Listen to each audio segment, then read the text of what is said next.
तो जैसे आप लोगों में से बहुत लोगों ने मुझे कमेंट करके बोला था कि मेरे जो सीन ब्रेकडाउन वीडियोस थे उनको कंटिन्यू करना चाहिए। बहुत पहले मैं ऐसे मूवीज के सीन्स को लेता था और उनके बारे में डिस्कस करता था। तो जो लेटेस्ट था वो मेरे क्रिश 3 के सीन ब्रेकडाउन चल रहे थे। तो ये वीडियो भी उसी ब्रेकडाउन सीरीज का पार्ट है और आज हम लोग डिस्कस करेंगे जहां पे क्रिश 3 में Krrish fights the toad man. Toad man मतलब जिस बंदे का वो जीव जो लंबा हो जाता है ना, उस बंदे को, मानवर जिसको उन्होंने मूवी में बोला है, उस एक छोटे से फाइट सीन के बारे में हम लोग डिस्कस करेंगे। Stay tune. तो शुरू करने से पहले जैसे कि मैंने बोला कि मेरे पास एक पूरा सीन ब्रेकडाउन का प्लेलिस्ट है। अगर आपने नहीं देखा है तो आप लोग देख सकते हो। वहां पे मैंने क्रिश 3 के शुरुआती एक्शन सीन्स के बारे में डिस्कस किया है। तो ये वीडियो भी उसी क्रिश 3 सीन ब्रेकडाउन्स का ही पार्ट है। तो ये सीन शुरू होता है जहां पे ऋतिक रोशन और प्रियंका चोपड़ा, जो कृष्णा और प्रिया है मूवी में, वो लोग कहीं पे शॉपिंग करने के लिए निकले हैं मुंबई में किसी अर्बन एरिया में। और ये ना डे टाइम वाला सीन है, मतलब बहुत ज्यादा कड़ी धूप है जहां पे। तो ये सीन में ना क्या होता है पता है, जब भी आप देखोगे ना कि हार्श लाइट में कोई भी अगर एक्टर एक्ट्रेस मेन कैरेक्टर्स आते हैं ना, तो बाहर बहुत धूप है, लेकिन अगर आप उनके क्लोजअप्स को देखोगे ना तो उनके क्लोजअप्स में बहुत ज्यादा सॉफ्ट शेडोज रहते हैं।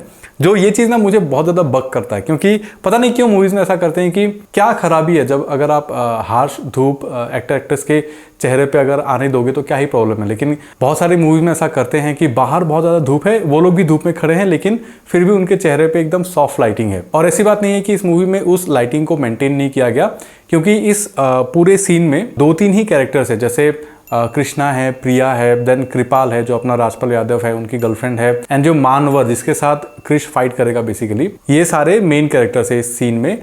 तो मानवर के कुछ कुछ शॉट्स में ना आप देखोगे जो एक्चुअल हार्श लाइट है ना वो दिखता है, लेकिन कृपाल, कृष्णा, प्रिया, इनके चेहरे में नहीं दिखता है। तो मुझे ऐसा लगता है कि बहुत सारे शॉट्स है ना जो उन लोगों ने कई शॉट्स बाहर लिए होंगे, उसी सेट को फिर रिक्रिएट किया होगा करके वहाँ पे ना, क्योंकि प्रोडक्ट प्लेसमेंट भी करना है और राकेश रोशन बहुत ज़्यादा प्रोडक्ट प्लेसमेंट करते हैं। तो बाहर कहीं अनकंट्रोलेबल जगह पे बिलबोर्ड लगाने से बेटर है कि वो कंट्रोलेबल एरिया में किसी शूटिंग लोकेशन में जाके उस सेट को बनाएं। और मुंबई फिल्म सिटी के अंदर ना मुंबई के बहुत सारे एरियाज का ऑलरेडी सेट बना होता है, उसमें बस लाइटिंग करके आपको एक्टिंग करना होता है। तो मेरे हिसाब से ये ना कहीं कहीं पे बाहर शूट हुआ है, कहीं कहीं पे स्टूडियो में शूट हुआ है, मे बी रीशूट का भी पार्ट हो सकता है। इसीलिए लाइटिंग में थोड़ा सा ना ये इशू आपको दिखेगा। अगर मैंने बोल दिया ये चीज और आप अगली बार से ना ऐसे कड़ी धूप वाले सीन्स को देखना मूवी में, ये चीज होता है, वो लोग ना कहीं कहीं पे सॉफ्ट कर देते हैं लाइटिंग को। और ये कैसे किया जाता है पता है, इसके 2 उपाय होते हैं। ऑब्वियसली एक तो फेक लाइटिंग होता है जहाँ पे आप सॉफ्ट बॉक्स लगा के वो करते हो, मतलब डे लाइट को आप सिम्युलेट करते हो। और अगर आप डे लाइट को सिम्युलेट नहीं कर रहे हो तो ना ऊपर, मतलब जहां पे धूप आती है वहां पे बहुत ज्यादा बड़े बड़े कैनोपीज लगाते हैं, जहां से धूप फिल्टर होके एक्टर्स के चेहरे पे आता है and it looks very soft. But anyway ये सीन दिखने में ना बहुत ऐसे नॉर्मल एक सीन जैसा लगता है, लेकिन ऐसे छोटे छोटे सीन्स में भी आप एडिटिंग देखिए। एडिटिंग का कमाल क्या है, ये जो सीन है ये एक्चुअली में कॉमेडी की तरह शुरू होता है, लेकिन it ends with a action. जब खुद ही खाने थी तो दिलाई क्यों? हाँ हाँ हाँ।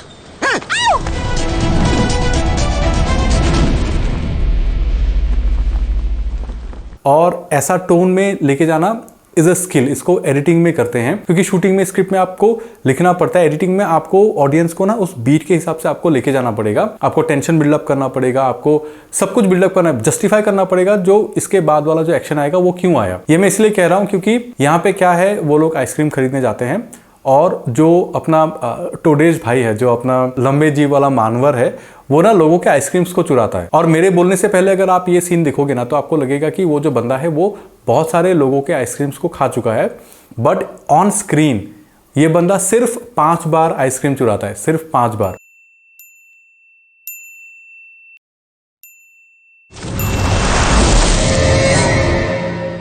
और इन्हीं 5 बार में ये पूरा दिखा दिया गया है कि ये बंदा is like creating a mini havoc kind of their वहां पे उस चीज में, which is actually very funny. मतलब आइसक्रीम चुराना कौन सी बड़ी बात है, लेकिन फिर भी इस कॉन्टेक्स्ट को लेके इस सीन को बिल्डअप करना ये एक बहुत अच्छी एडिटिंग स्किल है, क्योंकि जहां पे पहले एक जाता है, फिर दूसरा जाता है, फिर बच्चे को जाता है, एंड इट शोज कि how they are making you worry about कि क्या हो रहा है। एंड ये जो आइसक्रीम चुराने वाला इफेक्ट है ना, इसका मैंने बहुत सारा बिहाइंड द सीन्स ढूंढने की कोशिश करी, लेकिन मुझे कहीं नहीं मिला।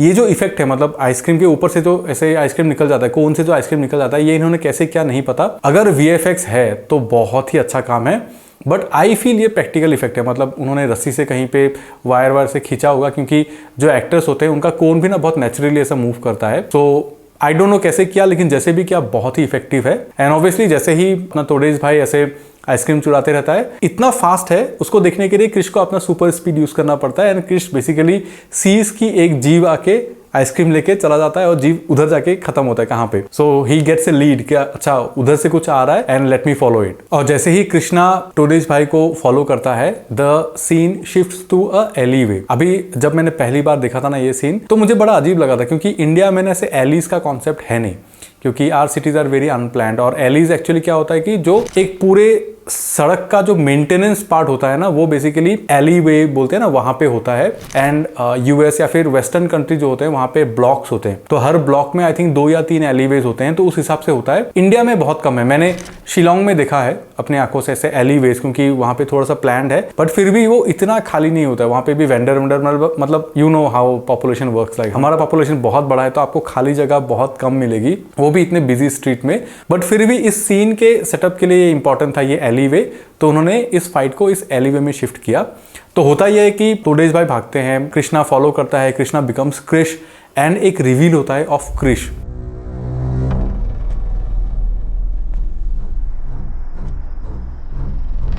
And I love it. जब मैंने पहली बार भी देखा था, जितनी बार भी देखता हूँ ना, मुझे बहुत अच्छा लगता है, क्योंकि कोई सुपर हीरो म्यूजिक नहीं, कोई एंट्रेंस नहीं, कुछ भी नहीं, it just Krrish arriving from a smoke in front of him and the way Hrithik Roshan looks in this scene ना, क्योंकि मुझे हमेशा से ना जो क्रिश का जो लुक है, जो मास्क है, उनके आईज हैं, he looks very intimidating at the same time very powerful. और हमें पता है कि वो हीरो है करके हमें अच्छा लगता है, but he can be a villain as well, very very effective villain. ये जो रिवील है ना, this is very powerful is what I feel. Of course अपना तोडेश भाई strikes first, he attacks first. और अच्छी बात क्या पता है, उस टाइम पे मतलब इस मूवी में ज्यादातर सीन जो है वो प्रैक्टिकली करने की उन्होंने कोशिश की है, क्योंकि यहाँ पे भी देखिए जो टोड का फर्स्ट अटैक है वो बहुत बढ़िया वे में गाड़ी के अंदर से उसको शूट किया गया है। दिस लुक्स वेरी गुड, क्योंकि बहुत कम दिखाए आपको बहुत कुछ दिखा देते हैं, क्योंकि ये जो टंग है ऑब्वियसली ये VFX में बाद में ऐड किया गया है, बट जो हिट्स हैं या फिर जो फ्लाइंग सीन्स हैं वो रोप से किया गया है। Most of the things are practical. Obviously जो सेकंड हिट है इसमें ये जो गाड़ी है, this is completely CGI, but फिर भी जो ऋतिक रोशन का जंप है that is rope, and this looks convincing at least for me. If you consider everything, if you consider ये दिन में है, क्या बजट है, कब बना था movie, if you consider everything then this looks good. उसके बाद ऑफ कोर्स अपना Krrish lands in his signature superhero landing, and I love the fact कि ऋतिक रोशन ने ना सुपर हीरो लैंडिंग को थोड़ा रीडिफाइन किया है, क्योंकि we all know what superhero landing is, मतलब वो जो नी पे बेंड करके जो गिरना होता है। इवन रावण में भी SRK और अर्जुन रामपाल बहुत बार वो सुपर हीरो लैंडिंग करते हैं, लेकिन Krrish never does that landing, मतलब वो उनका एक अपना सिग्नेचर स्टाइल है which looks good on camera. और अगर आपने मेरे पुराने वीडियोस को देखा है तो आपको पता है कि जो क्रिश का जो पीछे का जो फ्लैप है, कपड़े का जो फ्लैप है, दैट इज़ वेरी कंट्रोल्ड, क्योंकि वहाँ पे पहले पार्ट में उन्होंने वायर लगाए थे ताकि वो ज़्यादा उड़े ना, एक जगह पे फिक्स रहे। आई थिंक इस मूवी में उन्होंने CGI का यूज़ किया है टू सिम्युलेट दैट एक्शन की वो एकदम नाइसली फ्लो हो रहा है, एंड इट लुक्स गुड। और उसके बाद जो तोडेश भाई हैं वो अपना टंग उनको दे मारते हैं, और पीछे जो वाटर टैंकर्स हैं वो इफेक्ट होते हैं बेसिकली। तो इसको ना विजुअल जक्सटापोजिशन बोलते हैं। I might be messing up the spelling. ये आप ना साउथ के बहुत सारे मूवीज में देखोगे हीरो रिवील शॉट्स में, जहाँ पे अपना हीरो जो है ना वो फ्रंट में एकदम स्थिर रहता है, स्लो मोशन रहता है, लेकिन उसके पीछे बहुत सारा कुछ केओस होते रहता है।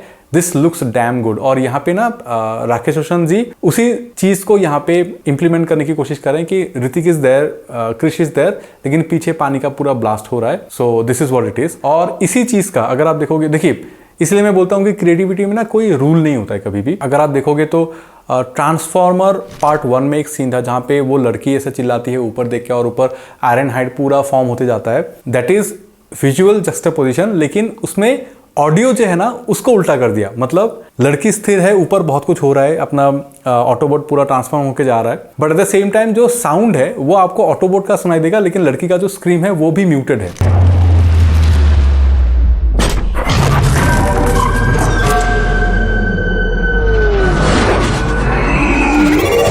तो this is what playing with rules and breaking the rules बोलते हैं ना। Anyway, coming back to the scene, यहाँ पे ऑब्वियसली जो टंग है दैट इज CGI, लेकिन जो टाइमिंग है मतलब रोप एक्शन एंड पीछे का जो ब्लास्ट है दैट इज प्रैक्टिकल। उसके बाद क्रिश का जो गूफी सा सिग्नेचर किक है वो आता है, जो flying kick, and I was never a very big fan of this kick. ये उन्होंने पार्ट 1 में भी किया था, इस मूवी में भी किया है। मेरे हिसाब से ये उतना अच्छा नहीं लगता, आप बताओ आपको कैसा लगता है ये किक। बट एनीवे वो किक करते हैं एंड जो तोडेश भाई है वो ऐसे जाके एक दीवार पे चिपकते हैं and I don't know who this actor is, मुझे उनका नाम नहीं मिला, बट उन्होंने ना ये चिपकने वाला एक्टिंग एटलीस्ट बहुत अच्छा किया है। He looks like an animal, ये मैं कहना चाहता हूँ कि जो थोड़ा सा ऐसे मूवमेंट पे रहते हैं एंड उनको पता है कि वो क्या कर रहे हैं, the what kind of acting he is doing. May be ये डायरेक्टर जो राकेश रोशन जी है वो हो सकते हैं, उनका विजन हो सकता है, या फिर जो एक्शन डायरेक्टर है उनका विजन हो सकता है। इट वर्क्स, मतलब सबका मिला के it works.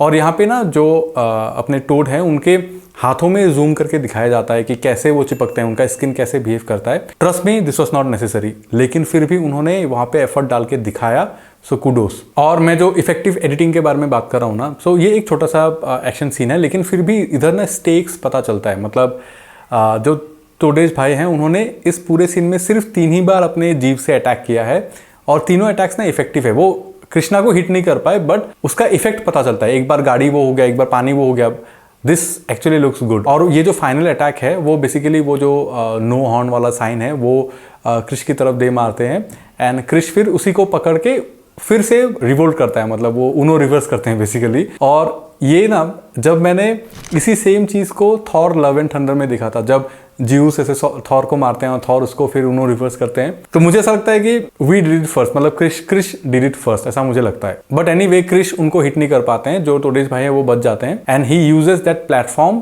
To run away, मतलब वहां पे वो स्विंग करके फिर वो निकल देते हैं और क्रिश भी उनको चेस करते हुए उसी प्लेटफॉर्म का यूज करके फिर वो जंप करते हैं एंड ऑब्वियसली जो अपने विलन है he is gone, he is nowhere to be seen. और यहीं पे ये सीन खत्म होता है। बट यहाँ पे ना ऋतिक रोशन मतलब एज क्रिश जब वो वहां पे लैंड करते हैं, ये बैक से एक शॉट आता है and this looks damn good, मतलब समथिंग इज देयर। मतलब जो अपने ऋतिक रोशन है ना उनके बॉडी लैंग्वेज में कुछ तो है, हिज बैक लुक्स मैसिव। और वो जो सुपर हीरो वाला स्टैंस है ना जहाँ पे आपको पावर दिखता है, he can project that in on screen. उनके जो ट्रेनर हैं उन्होंने अपने एक इंटरव्यू में बोला था कि ऋतिक जो है वो एक्चुअली बहुत बीमार रहते हैं, he is not very huge और very strong person, but pure sheer मतलब विल पावर से उन्होंने अपने आप को अभी तक मेंटेन किया हुआ है। एंड ये जो प्रोजेक्शन है ना स्क्रीन पे कि he is so powerful, this is amazing. यही एक एक्टर होता है। मतलब अगर आप एक मूवी बना रहे हो ना और आपको अगर एक एक्टर ये चीज दे रहा है, then this nothing like it, trust me. और यही सेम चीज़ अभी जैसे अपने मुकेश खन्ना जी जो है वो पता नहीं अभी उनको क्या हो गया है, लेकिन जब वो अपने प्राइम में जब शक्तिमान बने थे ना उस टाइम पे उनके पोस्टर में भी, उनके बॉडी लैंग्वेज में भी ये जो लार्जर देन लाइफ है, ये जो पावर है वो दिखता था। This is why he worked as Shaktimaan at that time. So यही था मेरा एक और ब्रेकडाउन क्रिश 3 के एक और सीन का। More breakdowns will come, scene breakdowns, VFX breakdown तो आएंगे, ट्रेलर ब्रेकडाउन्स आएंगे, लेकिन सीन ब्रेकडाउन्स भी मैं करूंगा। बहुत सारे सीन्स मेरे प्लान्ड है। आप बताइए आपको कैसा लगा मेरा वीडियो, आप बताइए आपको मेरा कमेंट्री या फिर एनालिसिस कैसा लगा। I hope you enjoy this video. If you did then please like this video, do subscribe. This is Shamim, you watching Kiba Kibi. See you in the next video.